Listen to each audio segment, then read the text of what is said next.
Hey everyone, Gaijin Goombah here. I know a lot of other YouTubers have already touched on the folklore of many of the new Overwatch Chinese New Year skins, but I wanted to wait for the patch to go live so I could pick apart every little detail of everything else associated with this Overwatch event. And since that time has come, it's time to break down every cultural reference this patch has to offer, and believe me, there's a ton. Also, be gentle with me guys, there's a lot of names and a lot of languages that I suck at. The very first thing we were introduced to when the patch was announced was a traditionally clothed Mei wearing red and gold, handing out what looked like red envelopes with the Chinese character of happiness Fu on them. And when it comes to the Chinese New Year, red is all over the place. Clothing, decoration, the color itself is a symbol of happiness and good fortune, and gold being one of prosperity. Which is likely why Mei is dressed the way that she is, and why you see the character Fu written in gold on the red envelopes that Mei has. But I was floored so many people overlooked this image because it hints at a massive clue to Mei's character. She's married! Oh yeah, first Tracer, now Mei. But why would I claim such a thing? Well, here's the thing about those envelopes. They're called Tao Huangbo, and within them is a gift of money ending with an even digit. Odd digit cash gifts are usually avoided because of their association with funerals. But here's the kicker, guys. During Chinese New Year, it's tradition for married couples to give red envelope gifts to single people. And Mei's toting around about 5 of those bad boys, looking like she's about to pass them around. Now, before you tell me that those were envelopes that she received, I would say that it would be really weird for Mei's friends to give her the exact same design envelope. Giving all of the same makes more sense. But dab your foreheads, ladies and gentlemen, because we are just getting started. Let's move on to the 4 I know you came to see.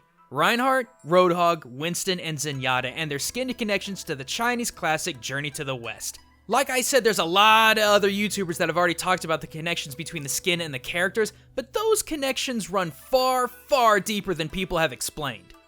Let's start with Zenyatta, who's playing the role of Qianzong, aka Tripitaka, or the Tang priest for us English speakers.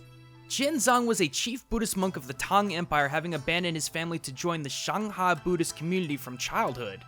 The quest was placed on him to travel to India to find the sacred sutras to bring back to China and educate the country. Along the way, he came across Sun Wukong, Zhu Bajie, and Sha Wujin, 3 disgraced figures from heaven who were given a second chance and became the bodyguards as the 4 fought through demons and other trials to reach India.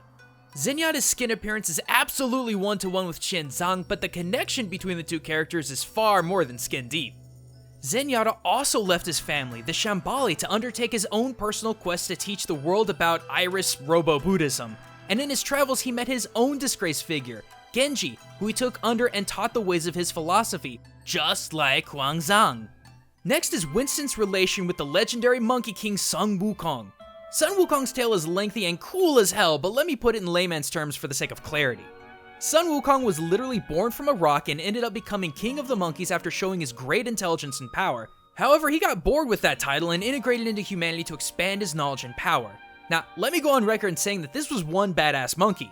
He could lift almost 9 tons of weight without a sweat, and the dude could travel 13,468 miles in one jump. Seeking a weapon, he actually traveled to the underwater palace of Ao Kuang, Dragon King of the Eastern Seas, and stole a magical staff, Yi Jinggubang, which kept the oceans calm. Yeah, you can officially blame tidal waves and core seas on this little jerk right here. Even though the freaking thing weighed 8 tons, the pole could be manipulated to any size, width, or density, and this compounded the power that Sun Wukong had. In fact, so great was his knowledge and power that he eventually made his way to both heaven and hell and basically tried to take over the place. Only through the direct intervention of the Buddha himself, he was tricked and sealed away in a mountain for 500 years, until the Bodhisattva of Mercy, Guan Yin, released him to help Qianzong. After killing a freaking tiger with his bare hands, I told you this dude was a badass, and wore its skin as clothes, Sun Wukong swore to protect and aid Qianzong in his travels, but Wukong wasn't so willing to follow orders. To fix that problem, Qianzong tricked him into placing a gold crown given to him by Guan Yin on his head, and once he did, the crown would not come off, and by chanting an incantation, the crown would squeeze Sun Wukong's head, causing great pain if he got out of line. But true to his word, Sun Wukong valiantly protected Qianzong alongside his fellow companions as they traveled for the sake of Buddhism in China.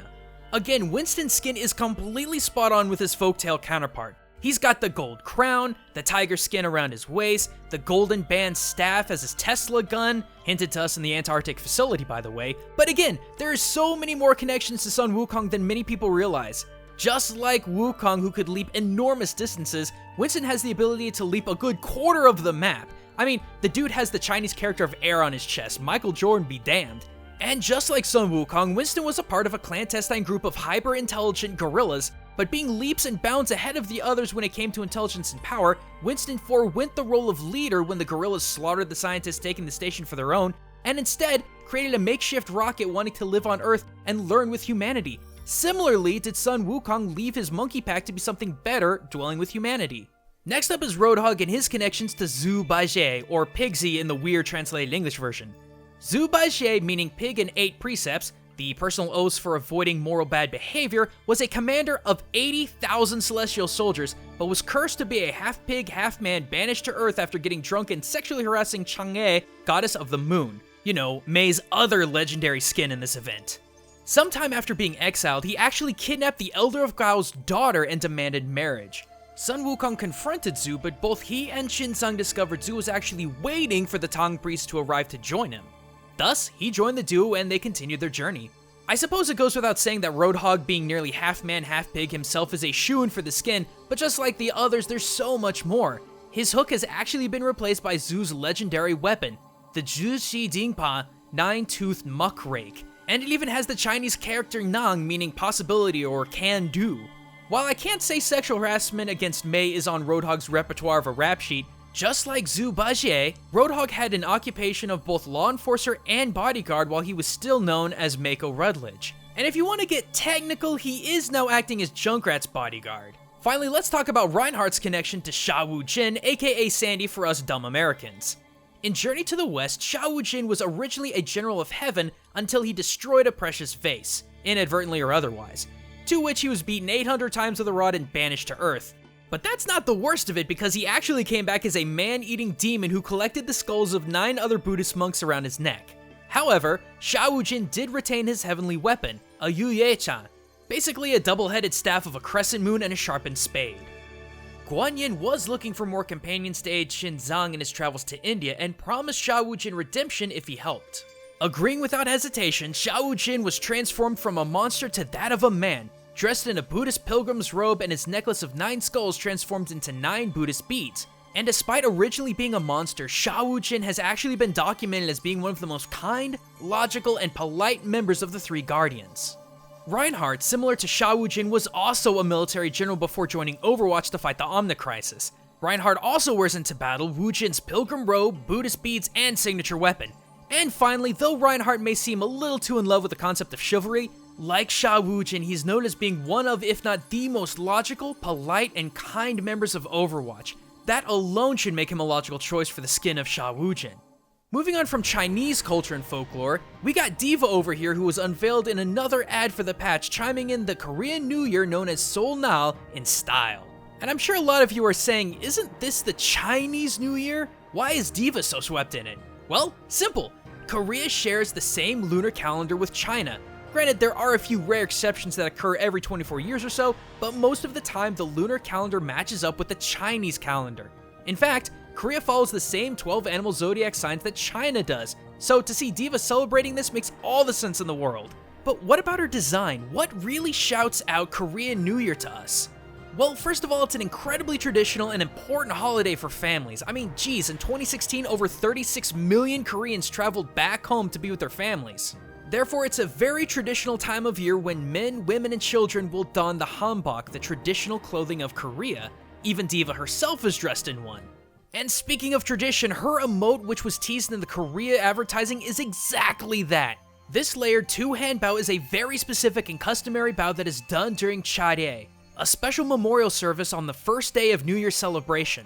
It's used to greet ancestors and pray for their wellness. The bow is also performed by the young, wishing their elders a happy new year with this very special phrase. 새해 복 많이 받으세요. Next, let's talk about that 3-colored yin-yang looking symbol on her mech.